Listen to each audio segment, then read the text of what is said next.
नमस्कार साथियों, आप सभी का हार्दिक स्वागत है हमारे YouTube चैनल एनवीर एजुकेशन पर। और मैं संपत लेकर आपके सामने राजस्थान पटवार भर्ती परीक्षा 2021 के लिए जो है इंडिया जीके का सिलेबस क्लियर करवा रहा हूं साथियों। और आज हम जो है इसी सिलेबस के अंदर जो है मौर्य और गुप्तकालीन साम्राज्य है उसके बारे में डिस्कस करने वाले हैं साथियों। वीडियो में आगे बढ़े उससे पहले निवेदन है कि अगर आप इस चैनल पे नए हैं तो चैनल को सब्सक्राइब कर देना, और ये वीडियो अच्छा और हेल्पफुल लगे तो इसको लाइक ज्यादा से ज्यादा करना, साथ ही इसको ज्यादा से ज्यादा शेयर करते रहिएगा आप, ठीक है। और हमारी जो इस चैनल के ऊपर है सभी जो सब्जेक्ट्स की जो है प्लेलिस्ट बना दी है और उसके अंदर वीडियो अपलोड है, आप जरूर जाके देखें और उनका फायदा उठाएं साथियों, ठीक है। चलिए शुरू करते हैं आज के इस टॉपिक को। तो देखिए सबसे पहले हम देखते हैं मौर्य साम्राज्य के बारे में, ठीक है। तो देखिए इसका जो कार्यकाल है, मौर्य साम्राज्य का जो कार्यकाल है वो है आपके 322 से लेकर 185 ईसा पूर्व, ठीक है। 322 से 185 ईसा पूर्व जो है इसका कार्यकाल माना जाता है, तथा इसमें जो है चंद्रगुप्त मौर्य, बिंदुसार और अशोक, ठीक है, ये तीन हैं जो इंपोर्टेंट इंपोर्टेंट पॉइंट आप मान सकते हो, या इंपोर्टेंट जो है व्यक्ति थे। तीन प्रसिद्ध शासक हुए थे मौर्य साम्राज्य के अंतर्गत। कौन कौन से? चंद्रगुप्त, बिंदुसार और अशोक, ये तीनों जो थे बहुत ही प्रसिद्ध शासक हुए थे।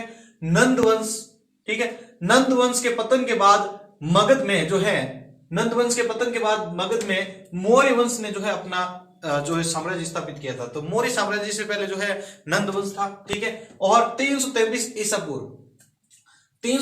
पूर्व सिकंदर की मृत्यु के बाद चंद्रगुप्त मौर्य ने कौटिल्य की सहायता से मौर्य साम्राज्य की स्थापना की थी, ठीक है। अब देखिए यूनानी व रोमन लेखक जस्टिन, क्या नाम है? जस्टिन ने चंद्रगुप्त को जो है सेंडाकोट्स व उसकी जो सेना है उसको डाकुओं का गिरोह कहा गया है। एग्जाम में पूछा जा चुका क्वेश्चन है साथियों, ठीक है। चंद्रगुप्त को जो है सेंडाकोट्स किसके द्वारा कहा गया है? तो यूनानी और रोमन लेखक है जिसका नाम है जस्टिन, उसके द्वारा उनको कहा गया है, और उसकी जो सेना है उसको डाकुओं का गिरोह कहा गया है। अब देखिए चंद्रगुप्त मौर्य के बारे में हम डिस्कस कर रहे हैं साथियों। तो देखिए इसका जो कार्यकाल है आप मान सकते हो 322 से लेकर 298 ईसा पूर्व, ठीक है। अब देखिए अपने गुरु चाणक्य, ठीक है, अपने गुरु चाणक्य की सहायता से अंतिम नंद शासक, मैंने आपको जो लास्ट अपना इससे पहले जो चैप्टर अपलोड हुआ था उसके अंदर मैंने सारे शासक के बारे में बताया था, वहां पे बताया था आपको कि नंद वंश का अंतिम शासक था, उसका नाम था आपके गणानंद, ठीक है, याद रखना है। तो देखिए अपने गुरु चाणक्य की सहायता से अंतिम नंद शासक गणानंद को पराजित कर 25 वर्ष की आयु में 322 ईसा पूर्व में जो है चंद्रगुप्त मौर्य ने मौर्य साम्राज्य स्थापित किया था। किसको हराकर? गणानंद। गणानंद कौन था? नंद वंश का अंतिम शासक, ठीक है। अब देखिए ब्राह्मण साहित्य, ठीक है, ब्राह्मण साहित्य है जिसको पुराणोक्त भी कहा जाता है, में चंद्रगुप्त को क्या कहा गया है? शूद्र कहा गया है। बौद्ध और जैन ग्रंथ में उसको क्या कहा गया है साथियों? क्षत्रिय कहा गया है। और विशाखदत्त कृत की जो मुद्रा राक्षस है उसके अंदर इसको वृषल, जिसका अर्थ होता है निम्न कुल वाला, बताया गया है साथियों, ठीक है। तो याद रखने ये दोनों के दोनों पॉइंट आपको, ठीक है। ब्राह्मण साहित्य के अंदर उसको जो पुराणोक्त थे उसके अंदर इसको शूद्र, बौद्ध और जैन ग्रंथ के अंदर इसको क्षत्रिय, तथा विशाखदत्त कृत की जो मुद्रा राक्षस है उसके अंदर इसको जो है वृषल बताया गया है, जिसको जो है निम्न कुल कहा जाता है। अब देखिए इसने जो है यूनानी आक्रमणकारियों से भारत को जो है मुक्ति दिलाई थी। यूनानी जो आक्रमण हुए थे हमारे भारत के ऊपर, तो उससे जो है भारत को मुक्ति दिलाई थी, इसलिए जो है इसको भारत का मुक्तिदाता भी कहा जाता है। भारत का मुक्तिदाता किसे कहा जाता है? एग्जाम में पूछा जा चुका क्वेश्चन है, तो ये इसका उत्तर होगा आपके चंद्रगुप्त मौर्य, ठीक है। 305 ईसा पूर्व में जो है बैक्ट्रिया, ठीक है, 305 ईसा पूर्व में जो है बैक्ट्रिया तथा यूनानी शासक सेल्यूकस को जो है पराजित किया था इसने। किसको? बैक्ट्रिया या यूनानी शासक आप सेल्यूकस है उसको जो है इसने पराजित किया था। सेल्यूकस ने जो है अपनी जो पुत्री थी उसका विवाह किसके साथ किया था? चंद्रगुप्त मौर्य के साथ किया था। चंद्रगुप्त ने सेल्यूकस के साथ युद्ध का वर्णन किसके अंदर मिलता है, या किसने किया था? तो उसका नाम है आपके एपियान्स, ठीक है। चंद्रगुप्त और सेल्यूकस के बीच में जो युद्ध हुआ था उसका पूरा जो वर्णन है वो आपके एपियान्स ने किया था। चलो नेक्स्ट पॉइंट देखते हैं अब। तो देखिए बंगाल पर चंद्रगुप्त की विजय, बंगाल पर जो है चंद्रगुप्त की विजय है महास्थान अभिलेख, क्या नाम है उसका अभिलेख का? महास्थान अभिलेख से प्रकट होती है। बंगाल के ऊपर जो है चंद्रगुप्त ने विजय प्राप्त की थी, तो वो एक महास्थान नाम का अभिलेख है, उस अंदर देखने को मिलती है।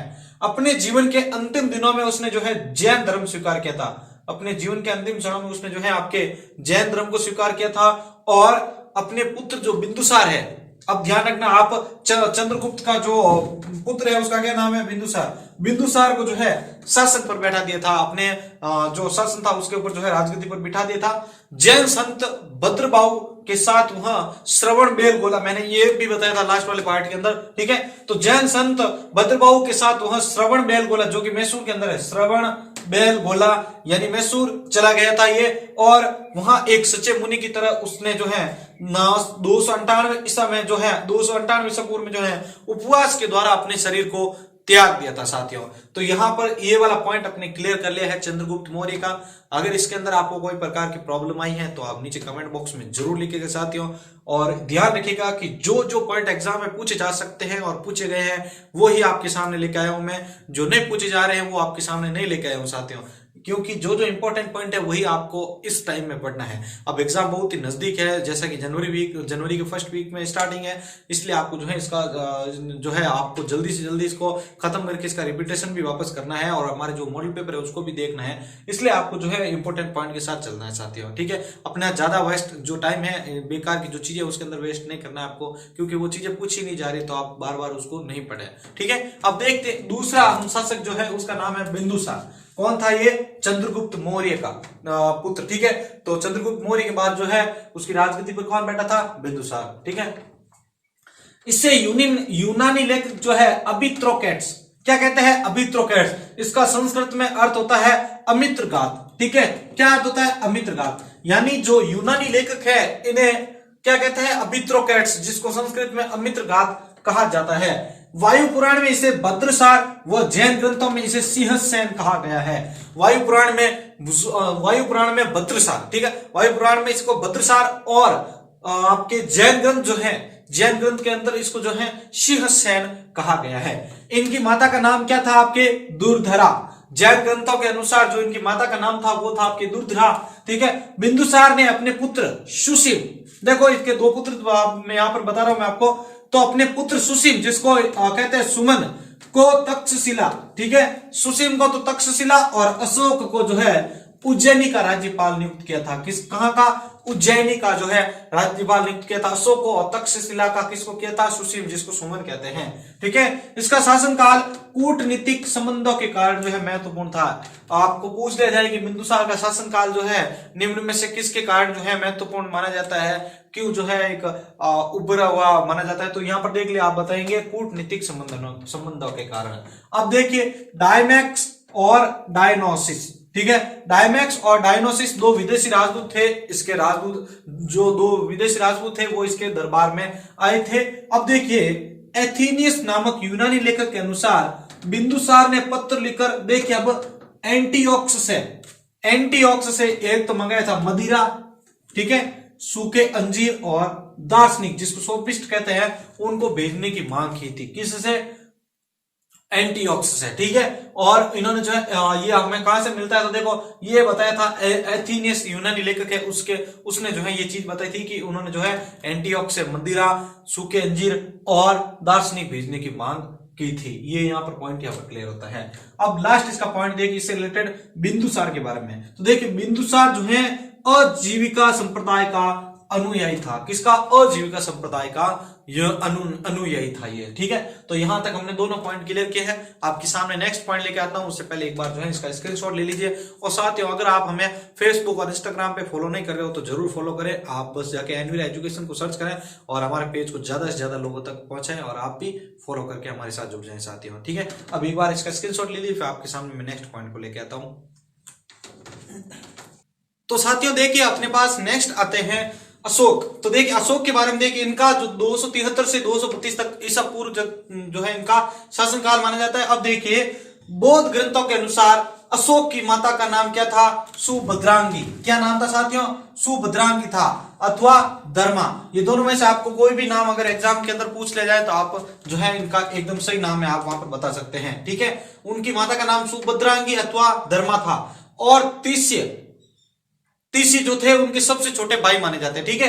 अब देखिए सिंहली अनुश्रुति है, उसके अनुसार जो देखिए अशोक ने 99 भाइयों की हत्या करके सिंहासन पर खुद जो है विराजमान हो गया था। सिंहली एक आपके अनुश्रुति है, उसके अनुसार यह माना जाता है कि अशोक ने अपने 99 भाई जो थे उनकी हत्या करके खुद जो है राज सिंहासन पर बैठ गया था। अब देखिए अशोक की रानियों में यानी अशोक की जो रानियां है उसके अंदर देखिए महादेवी, असंग मित्रा तथा कारुवाकी का नाम आता है। अशोक की रानियों के अंदर जो है महादेवी, असंगमित्रा और कारुवाकी का नाम आता है। लेकिन अशोक के अभिलेख है उसके अंदर उनकी एकमात्र पत्नी ही बताई गई है जिसका नाम है कारुवाकी। ठीक है, कारुवाकी का ही अभिलेख किया गया है। अशोक का जो अभिलेख है उसके अंदर, जो कि तीवर की माता थी। किसकी? तीवर की माता थी। नेक्स्ट देखिए राज्याभिषेक संबंधी लघु शिलालेख में अशोक ने स्वयं को बुद्ध शाक्य कहा है। क्या कहा है? बुद्ध शाक्य। राज्याभिषेक संबंधी उनके जो शिलालेख है उसके अंदर जो है उन्होंने अपने आप को जो है बुद्ध शाक्य कहा है। नेक्स्ट देखिए कलहण की राज तरंगिणी के अनुसार अशोक शिव का उपासक था। अशोक किसका उपासक था साथियों? शिव का उपासक था। तथा उसने कश्मीर में विस्तता नदी, कौन सी नदी? विस्तता नदी के किनारे श्रीनगर नामक नगर की जो है स्थापना की थी। किसने? अशोक ने। नेक्स्ट देखिए अशोक के शासनकाल। अब देखिए अशोक के शासनकाल की सबसे महत्वपूर्ण घटना अगर एग्जाम में आपको पूछ ली जाए या आपको कहीं बताने का मौका मिले तो देखिए अशोक के शासनकाल की सबसे महत्वपूर्ण घटना यह थी कि राज्याभिषेक के 8वें वर्ष, राज्याभिषेक हो गया था उसके 8वें वर्ष में 261 ईसा पूर्व में जो है कलिंग का युद्ध हुआ था। किसका? कलिंग का युद्ध हुआ था, जिसमें देखिए इस युद्ध के अंदर 1 लाख लोग मारे गए थे। क्या? 1 लाख लोग मारे गए थे और 1,50,000 लोग जो है बंदी बना दिए गए थे। ठीक है, ये आपके सबसे महत्वपूर्ण घटना है किसके? अशोक के शासनकाल की। अशोक के शासनकाल की सबसे महत्वपूर्ण घटना कि राज्याभिषेक के 8वें वर्ष बाद यानी 261 ईसा पूर्व में जो है कलिंग युद्ध हुआ था। यानी कलिंग युद्ध हुआ था अशोक के राज्याभिषेक के 8 वर्ष बाद। ठीक है, जिसमें 1 लाख लोग तो मारे गए थे और 1,50,000 लोगों को बंदी बना दिया गया था। चलिए नेक्स्ट बढ़ते हैं पॉइंट पे। नेक्स्ट पॉइंट है यहां पर आपके सामने कि अशोक ने दम की जो परिभाषा दी है वह राहुलोवाद सूत्र से ली गई है। किससे ली गई है? राहुलोवाद सूत्र से। कौन सी परिभाषा? दम की परिभाषा। किसने दी थी? अशोक ने दी थी। ठीक है, तो अशोक ने जो दम की परिभाषा दी है वो राहुलोवाद सूत्र से ली गई है। नेक्स्ट देखिए दीपवंश एवं महावंश, दीपवंश और महावंश के अनुसार अशोक ने जो है पाटलिपुत्र में तृतीय बौद्ध संगीति का आयोजन करवाया था। किसका? तृतीय बौद्ध संगीति का। कहां पर करवाया था? पाटलिपुत्र में। किसने करवाया था? अशोक ने करवाया था, जिसकी अध्यक्षता मोगलीपुत्र तिस ने की थी। मोगलीपुत्र तिस ने की थी। किसकी अध्यक्षता? तृतीय बौद्ध संगीति का जो है तृतीय बौद्ध संगीति हुई थी उसका जो है अध्यक्षता की थी। किसने? मोगलीपुत्र तिस ने जो है इसकी अध्यक्षता की थी और ये पाटलिपुत्र में किया गया था ये आयोजन, और यह अशोक के द्वारा करवाया गया था। अब देखिए लास्ट पॉइंट इससे रिलेटेड कि डॉक्टर स्मिथ के अनुसार अशोक की यात्रा का क्रम, अशोक ने यात्राएं कौन कौन सी की थी उसका क्रम आपके सामने रखना हो साथियों। लुम्बिनी, कपिलवस्तु, सारनाथ, श्रावस्ती, बोधगया एवं कुशीनगर था, जिस कुशीनारा भी है। ठीक है, तो कौन कौन सा है उनकी यात्रा का क्रम? सबसे पहले लुम्बिनी, उसके बाद कपिलवस्तु, उसके बाद सारनाथ, फिर श्रावस्ती, बोधगया और कुशीनगर। ये जो है इनकी यात्रा का क्रम है। एग्जाम में ये भी जो है क्वेश्चन कई बार पूछा जा चुका है, इसलिए आपको इसको भी याद रखना है। चलिए नेक्स्ट पॉइंट के ऊपर देखते हैं हम यहाँ पर। तो हमारे सामने नेक्स्ट आता है मौर्य प्रशासन। मौर्य प्रशासन है ये। तो अब हम मौर्य प्रशासन के बारे में देखेंगे साथियों कि इसके अंदर कौन कौन से पॉइंट इंपोर्टेंट है, एग्जाम में पूछे गए हैं और कौन कौन से पूछे जा सकते हैं। ठीक है, तो अब हम जो है मौर्य प्रशासन के बारे में बात करते हैं। तो देखिए मौर्य शासन काल में भारत ने पहली बार जो है राजनीतिक एकता प्राप्त की थी। किसके शासनकाल में? मौर्य शासनकाल के अंदर। ठीक है, नेक्स्ट देखिए कौटिल्य ने सप्तांग सिद्धांत या राज्य के 7 अंग बताए हैं। राज्य के 7 अंग बताए हैं किसने? कौटिल्य के। कौन कौन से अंग है भाई? देखिए राजा, अमात्य, जनपद, दुर्ग, कोष, सेना और मित्र। ये 7 अंग बताए हैं किसने? कौटिल्य ने बताए हैं। राज्य, जो कोई भी राज्य होता है उसके 7 अंग बताए हैं कौटिल्य ने। देखिए राजा, अमात्य, जनपद, दुर्ग, कोष, सेना और मित्र, ये 7 अंग है राज्य के। चलिए नेक्स्ट देखिए, अर्थशास्त्र में 18 विभागों का उल्लेख मिलता है। कितने विभागों का उल्लेख मिलता है साथियों? 18 विभागों का उल्लेख मिलता है, जिन्हें तीर्थ कहा जाता है। 18 जो विभाग जिनका उल्लेख है, उन सभी विभागों को तीर्थ के नाम से जाना जाता है। और देखिए तीर्थों के प्रमुख, ये जो तीर्थ होते हैं, ये जो 18 विभाग होते हैं, इनका जो प्रमुख होता है उसे महामात्र अथवा अमात्य के नाम से जाना जाता है, या अमात्य कहा गया है। ठीक है, अर्थशास्त्र के अंदर 18 विभागों का उल्लेख है, जिसको तीर्थ कहा गया है। और उन विभागों या उन तीर्थों का जो मुख्य होता है, ठीक है, प्रमुख होता है, उसको हम जो है महामात्र अथवा अमात्य के नाम से जानते हैं। नेक्स्ट देखिए, अशोक के समय में मगध साम्राज्य के 5 प्रांतों का उल्लेख मिलता है, जिसको राज्य कहते हैं हम। कौन कौन से राज्य है वो, सॉरी कौन कौन से प्रांत है वो? उत्तरापद, जो कि तक्षशिला है, अवंती राष्ट्र, उज्जयिनी, ठीक है, कलिंग, तोसलीवाला, दक्षिणापद, जिसको सुवर्णगिरी कहा जाता है, प्राची या प्रासी, जो कि मध्य प्रदेश, पाटलिपुत्र, ठीक है। ये जो है 5 प्रांतों का उल्लेख मिलता है, उत्तरापद, अवंती राष्ट्र, कलिंग, दक्षिणापद और प्राची या प्राची, ये 5 प्रांतों का उल्लेख मिलता है अशोक के समय में। ठीक है, नेक्स्ट देखिए, मौर्य प्रशासन का स्तरीय खंड इस प्रकार विभाजित किया गया है, या इस प्रकार जो है इसको निरूपित किया गया है। मौर्य प्रशासन था वो किस प्रकार से जो था, तो देखिए सबसे पहले आता है, सबसे पहले साम्राज्य, सबसे बड़ा है साम्राज्य। उसके बाद आता है प्रांत, क्या आता है? प्रांत। उसके बाद आहार या विषय। नेक्स्ट देखिए स्थानीय। अब स्थानीय के अंदर आता है आपके 800 गांवों का समूह या 800 ग्रामों का समूह। द्रोणामुख, ठीक है। स्थानीय के बाद में आता है द्रोणामुख जो है 400 ग्रामों का समूह माना जाता है। उसके बाद संग्रहण, ये 100 गांवों का समूह माना जाता है। उसके बाद आता है ग्राम, यानी यह जो है प्रशासन की सबसे छोटी इकाई होती है। ठीक है, यह भी एग्जाम में पूछा गया है क्वेश्चन। ठीक है, मौर्य प्रशासन की जो सबसे छोटी इकाई है वो कौन सी है, तो वहां पे आपको, अगर आपको भी पूछा जाए तो आप बताएंगे ग्राम। ठीक है, तो ये इस प्रकार से कुछ श्रेणी क्रम इनको जो है दिया गया है, साम्राज्य, प्रांत, आहार या विषय, फिर आता है स्थानीय, जिसमें 800 गांवों का समूह होता है। कितने? 800 ग्रामों का समूह होता है। फिर देखिए द्रोणामुख आता है, जो कि 400 ग्रामों का समूह होता है। कितने? 400 ग्रामों का समूह होता है। फिर देखिए संग्रहण के अंदर जो है 100 गांवों का समूह होता है, 100 ग्रामों का समूह होता है। और फिर लास्ट अपना ग्राम आता है, जो कि प्रशासन की एक सबसे छोटी इकाई मानी जाती है साथियों। तो यहां पर हमने जो है ये दोनों पोर्शन क्लियर किए हैं, जिसमें अशोक और उसके बाद जो है मौर्य काल का जो है प्रशासन कैसा था उसके बारे में डिस्कस किया है। और भी इसके अंदर इंपॉर्टेंट पॉइंट है जो कि मैं अभी आपके सामने लेके आ रहा हूं। एक बार इन सभी का स्क्रीनशॉट ले लीजिए। और आप हमारे व्हाट्सएप ग्रुप के अंदर अगर आप नहीं जुड़े हैं तो आप जरूर जुड़े, और उस व्हाट्सएप ग्रुप का नंबर है 8306101800। ठीक है, और आप हमें जो है प्ले स्टोर से भी हमारा ऐप डाउनलोड करके जो है रिकॉर्डेड क्लासेस का फायदा उठा सकते हैं, टेस्ट सीरीज का फायदा उठा सकते हैं। आप प्ले स्टोर पे जाकर जो है एनवीरा क्विज नाम का ऐप जो सर्च करें और उसको डाउनलोड जरूर करें साथियों। एक बार इसका स्क्रीनशॉट ले लीजिए, फिर हम नेक्स्ट पॉइंट के बारे में डिस्कस करते हैं।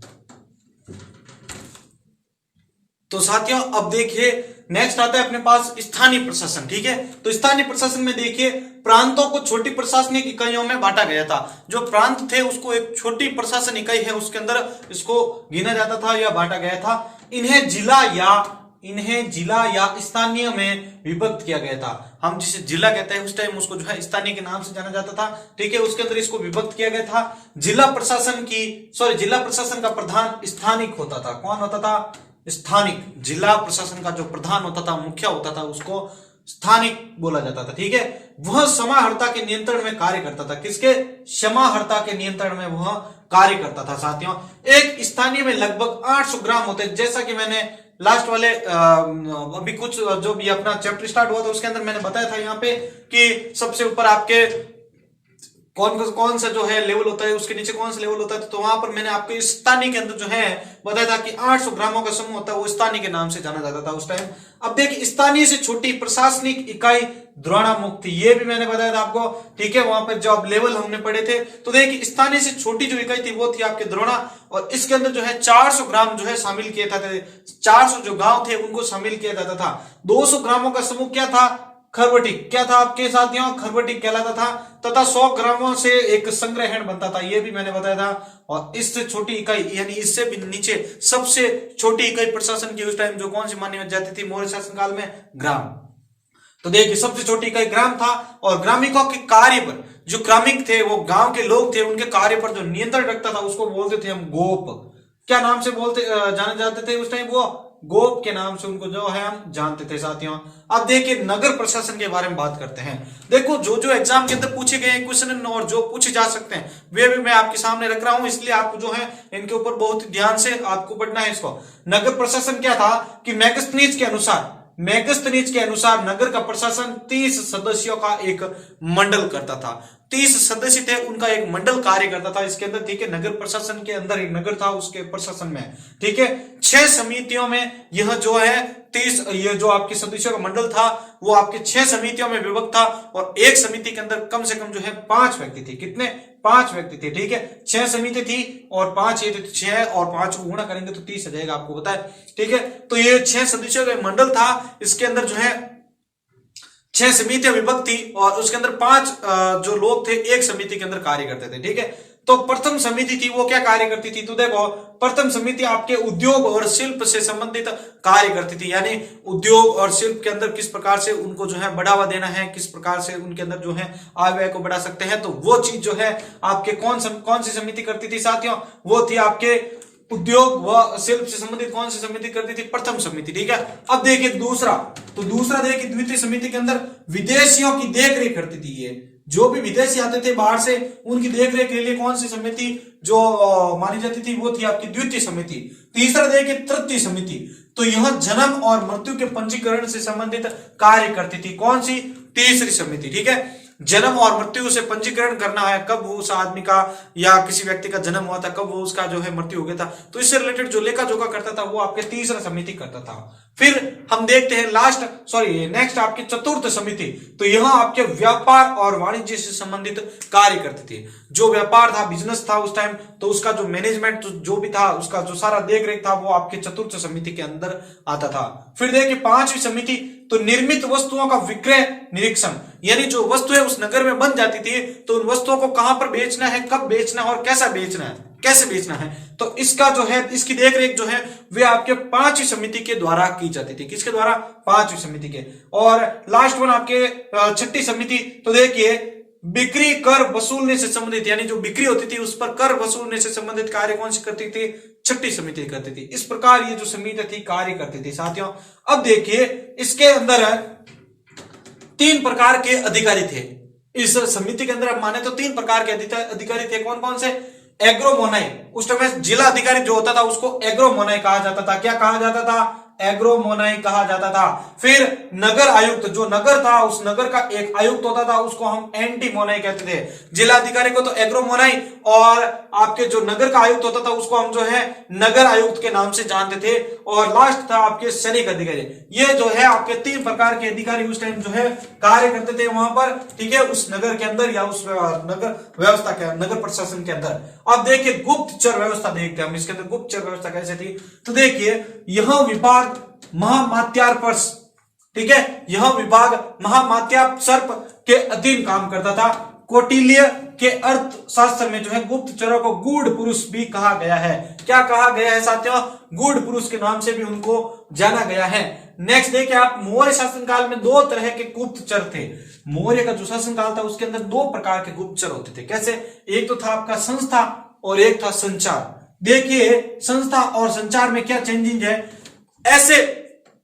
एक ऐसा ग्रुप जो सिर्फ एक स्थान पर रहकर जो है आपके संगठित होकर कार्य करता था, या एक स्थान पर रहकर जो कार्य करता था वो था आपके संस्था, ठीक है। जबकि संचार क्या था? जो एक स्थान से दूसरे स्थान पर भ्रमण करते हुए कार्य करते थे वे थे आपके संचार। तो दोनों याद हो गए, दोनों प्रकार के गुप्तचर, एक तो संस्था और एक संचार। संस्था कौन सी होगी? जो एक स्थान पर संगठित होकर कार्य करती थी, ठीक है, और संचार जो एक स्थान से दूसरे स्थान पर जाकर जो है भ्रमण करते हुए कार्य करते थे वे आपके संचार के अंतर्गत आते थे। देखिए अब यहां पर ये पॉइंट क्लियर हो जाते हैं सारे गुप्तचर व्यवस्था। अब इनके अलावा कुछ अन्य पॉइंट भी है। देखिए एलियन ने गुप्तचरों को जो है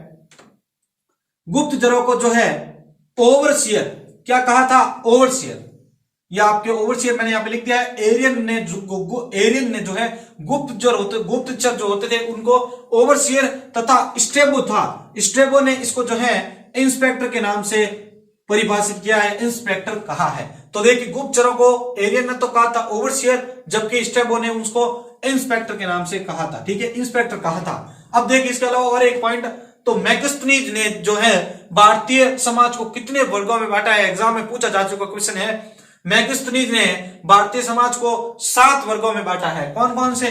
दार्शनिक हो गया, अहीर जिसको ग्वाले भी कहा जाता है, तीसरा है आपके सैनिक, चौथा है सभासद जिसको हम पार्षद के नाम से भी जानते हैं, फिर था आपके कृषक, पांचवा था आपके कारीगर व शिल्पी, और छठा था आपके निरीक्षक। इस प्रकार जो है इनको अलग अलग भागों में जो है विभक्त किया गया था। इनको 7 भागों में समाज को जो है विभक्त किया गया था, बांटा गया था उस टाइम। साथियों यहाँ पर हमने जो है मौर्य काल का कंप्लीट जो है पॉइंट यहाँ पर क्लियर कर लिया है। साथियों एक बार आप सभी इसका स्क्रीनशॉट ले लीजिए।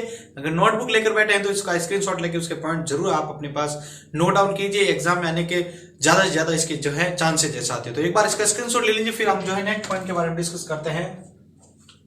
तो साथियों अब देखिए हम गुप्त काल के बारे में बात करने वाले हैं। मौर्य काल के बारे में हमने बात कर ली है और उसमें जो इंपॉर्टेंट फैक्ट थे मैंने आपके सामने रखे हैं। अगर आपने जो है स्क्रीनशॉट नहीं लिया तो आप जो है वीडियो को पॉज करके जरूर लीजिएगा। अब हम जो है गुप्त काल के बारे में जो इंपॉर्टेंट पॉइंट है एग्जाम में पूछे गए हैं और पूछे जा सकते हैं वो डिस्कस कर रहे हैं। देखिए गुप्त काल में मौर्य साम्राज्य के पतन के बाद जो है भारत में शुंग, सातवाहन और कुषाण आदि वंशों का जो है शासन रहा था। और गुप्त साम्राज्य का उदय जो है आपके 3री सदी के अंत में कौशाम्बी में हुआ था। कहां पर हुआ था? गुप्त साम्राज्य या गुप्त काल का जो है आरंभ कौशाम्बी के अंदर हुआ था। गुप्त वंश ने 275 से लेकर 550 ईसा पूर्व की अवधि में है शासन किया था, ठीक है। इस अवधि के बीच में जो है इन्होंने जो है शासन किया था। भारतीय इतिहास में गुप्त काल को स्वर्ण युग भी कहा जाता है। यह भी एग्जाम में पूछा जा चुका क्वेश्चन है, ठीक है। नेक्स्ट देखिए गुप्त वंश का शासक जो है महाराजा श्रीगुप्त था। कौन था? गुप्त वंश का महाराजा श्रीगुप्त था। एग्जाम में पूछा जा सकता है क्वेश्चन है कि महाराजा श्रीगुप्त जो है किस वंश का जो है संस्थापक था, तो आपको बताना है गुप्त वंश का संस्थापक था। प्रभावती गुप्त, अब ध्यान रखिएगा कि प्रभावती गुप्त के पूना ताम्रपत्र अभिलेख में श्रीगुप्त को आदिराज भी कहा गया है। यह भी एग्जाम में पूछा जा चुका क्वेश्चन है 2015 के अंदर, ठीक है। आदिराज जो है श्रीगुप्त को आदिराज जो है किस जो अभिलेख के अंदर कहा गया है, तो प्रभावती गुप्त के जो है पूना ताम्रपत्र अभिलेख के अंदर जो है श्रीगुप्त को आदिराज भी कहा गया है। नेक्स्ट देखिए अब हम बात करते हैं चंद्रगुप्त प्रथम। अब इसके अंदर जो इंपॉर्टेंट जो शासक हुए थे अब वो डिस्कस करते हैं। तो देखिए चंद्रगुप्त प्रथम का शासन काल माना जाता है 319 से लेकर 335 ईस्वी तक है, ठीक है। तो गुप्त वंश का प्रथम महान राजा माना जाता है, गुप्त वंश का प्रथम महान राजा चंद्रगुप्त प्रथम को माना जाता है। देखिए लिच्छवियों के साथ वैवाहिक संबंधों की स्थापना इसके काल की महत्वपूर्ण घटना थी। जो लिच्छवी थे उनके साथ जो है वैवाहिक संबंधों की जो स्थापना करना ये उस काल की जो महत्वपूर्ण घटना थी। चंद्रगुप्त प्रथम ने लिच्छवी राजकुमारी कुमार देवी, क्या नाम था? कुमार देवी से विवाह किया और दहेज में उसको जो है वैशाली राज्य प्राप्त हुआ था। क्या कौन सा राज्य? वैशाली राज्य प्राप्त हुआ था। किससे शादी करने पर? कुमार देवी। कुमार देवी कौन थी? लिच्छवी राजकुमारी थी, ठीक है। नेक्स्ट देखिए चंद्रगुप्त प्रथम ने जो है 320 ईस्वी में एक नया संवत चलाया था जिसे हम गुप्त संवत के नाम से जानते हैं। किस नाम से? गुप्त संवत के नाम से जानते हैं। इसने महाराजा धीराज की भी पदवी धारण की थी साथियों, इसने महाराजा धीराज की पदवी भी धारण की थी। नेक्स्ट देखते हैं हम, नेक्स्ट है अपने पास समुद्रगुप्त के बारे में। ये पॉइंट्स थे चंद्रगुप्त आपके प्रथम के बारे में। अब हम समुद्रगुप्त के बारे में बात करते हैं जो कि चंद्रगुप्त का पुत्र था, ठीक है। इसका शासनकाल आपके 335 से लेकर 380 ईस्वी तक जो है इसका माना जाता है। देखिए चंद्रगुप्त के बाद उसका पुत्र समुद्रगुप्त जो है शासक बना था, यानी यहाँ पर जो राजा का जो पुत्र था वो आपके जो है यहाँ पर शासक बनता रहता था। प्रयोग प्रशस्ति जिसे इलाहाबाद स्तंभ लेख भी कहा जाता है, प्रयोग प्रशस्ति ये आपने भी सुना होगा, ठीक है, जिसे इलाहाबाद का स्तंभ लेख भी कहा जाता है।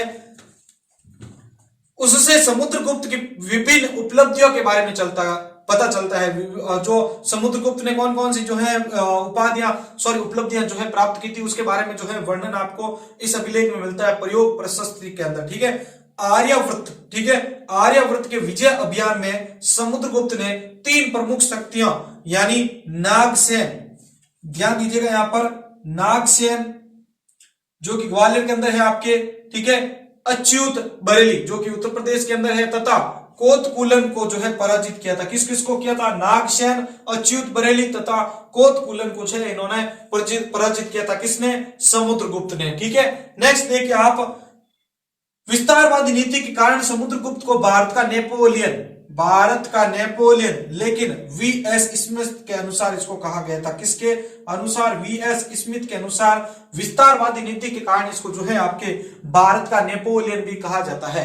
नेक्स्ट देखिए अब चंद्रगुप्त द्वितीय। अब नेक्स्ट और बढ़ते हैं हम आगे, तो देखिए समुद्रगुप्त के बाद उसका पुत्र कौन? चंद्रगुप्त द्वितीय।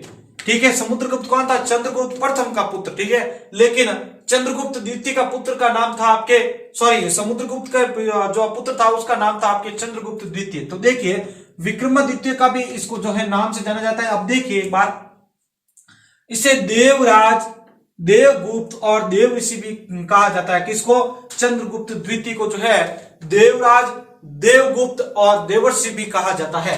देखिए साम्राज्य विस्तार के कारण इसे विक्रमादित्य की जो है उपाधि दी गई थी। किसके कारण? साम्राज्य विस्तार, इसने जो है अपने साम्राज्य का विस्तार बहुत अधिक किया था, इसलिए जो इसको विक्रमादित्य की उपाधि दी गई थी। यह ऐसा शासक था जिसने परम भागवत की उपाधि प्राप्त की थी। किस, कौन सी उपाधि? परम भागवत की जो है उपाधि प्राप्त की थी। किसने? चंद्रगुप्त द्वितीय ने।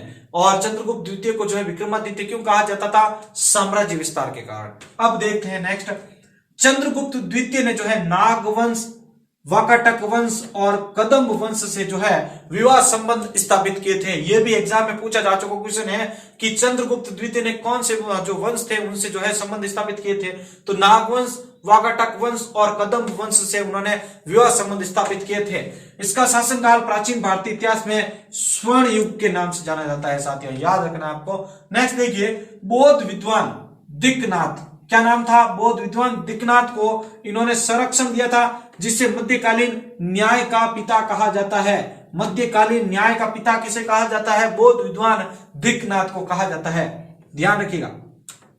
अब देखिए चंद्रगुप्त द्वितीय के दरबार में 9 रत्न थे। ठीक है, 9 रत्न थे। कौन कौन से? अमर सिंह, कालिदास, वेताल भट्ट, गटकरपर, शपनक, वररुचि, शंकु, धन्वंतरी और वराहमिहिर। ये 9 रत्न थे चंद्रगुप्त द्वितीय के दरबार में। वापस रिपीटेशन दे रहा हूं आपको, अमर सिंह, कालिदास, वेताल भट्ट, गटकरपर, शपनक, वररुचि, शंकु, धन्वंतरी और वराहमिहिर, ये जो 9 रत्न थे आपके चंद्रगुप्त द्वितीय के दरबार में थे। अब देखिए इससे अलग थोड़ा पॉइंट है अपने पास, चंद्रगुप्त द्वितीय ने जो है विक्रमादित्य की उपाधि धारण कर विक्रम संवत चलाया था। यह भी आपके नाम सुन रखा है। विक्रम संवत जो है आपके किसके द्वारा चलाया गया था? विक्रमादित्य, जो कि चंद्रगुप्त द्वितीय था। ठीक है, और इसी के शासनकाल में जो है चीनी यात्री फाहियान, ये भी आपने सुन रखा क्वेश्चन है। चीनी यात्री फाहियान जो है किसके शासनकाल में भारत में आया था? तो आपको बताना है चंद्रगुप्त द्वितीय के शासनकाल में यह भारत आया था, जिसका नाम था फाहियान। ठीक है, अब देखिए गुप्तकालीन समाज जो है आपके 4 वर्णों में भी विभाजित था। कौन कौन से? ब्राह्मण, क्षत्रिय, वैश्य और शूद्र।